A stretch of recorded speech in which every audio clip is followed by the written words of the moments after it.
नमस्कार मंडळी, मी वैशाली रोकडे माझ्या चॅनलवर तुमचं स्वागत करत आहात. कसे आहात तुम्ही? मस्त ना. तर आपण बोलत आहोत 2 वर्षानंतर. 2-2.5 वर्ष झाले असतील मी ब्लॉग बनवत नाही आहे. कारण त्याचं कारण असं आहे की मी कामाला लागले होते. कामाला जायचे, ठाण्यामध्ये जायचे मी. तर मी सकाळी 10ला निघत होते, रात्री 11ला घरी यायचे. त्याच्यानंतर स्टेशनहून येता कधी रिक्षा भेटायची, कधी नाही नव्हती भेटत. तर मिस्टर तिथे थांबायचे, मग आम्ही दोघे चालत येताना 15 मिनटं लागायचे. त्याच्यामुळे खरंच वेळ भेटलाच नाही आहे मला.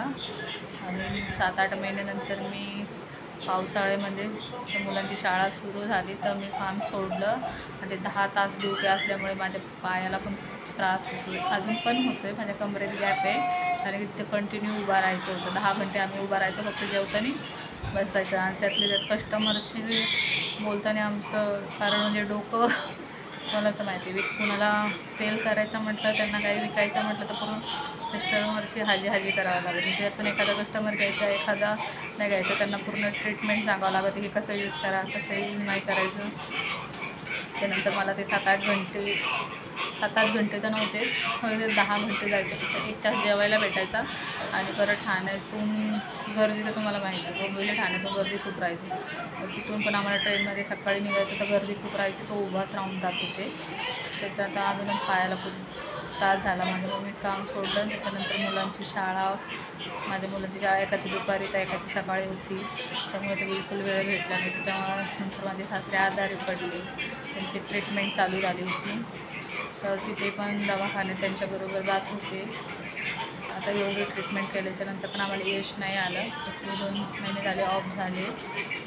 तर त्यांचा मला खूप सपोर्ट होता. तर मी आता म्हटलं जाऊ द्या. त्यांची अशी इच्छा असायची की मी व्हिडिओ वगैरे बनवायची, कारण त्यांना माहिती मला खूप आवड होती. आणि पहिल्या व्हिडिओमध्ये बघा, मी माझ्या सासऱ्यांसोबत शेतात वगैरे व्हिडिओ केलेले आहे, कारण की त्यांनी मला कधीच अडवलेलं नव्हतं की व्हिडिओ वगैरे काही बनवू नको.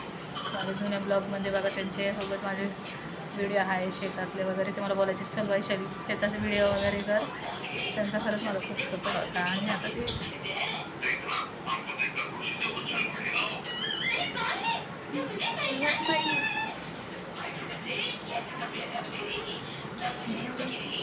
त्यांची इच्छा होती मी परत व्हिडिओ बनवू.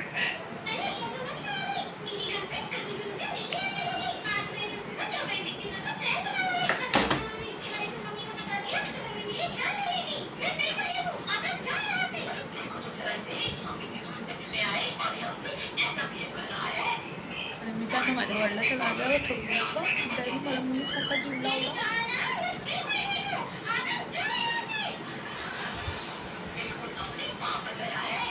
त्यांच्या आठवण मला अशावेळी क्षमशगी होती. तर मी आता व्हिडिओ बनवायला स्टार्ट केला आहे. तुमचा सपोर्ट मला असंच राहू दे. नक्की वेळ भेटेल तसे ब्लॉग बनवत राहा. धन्यवाद.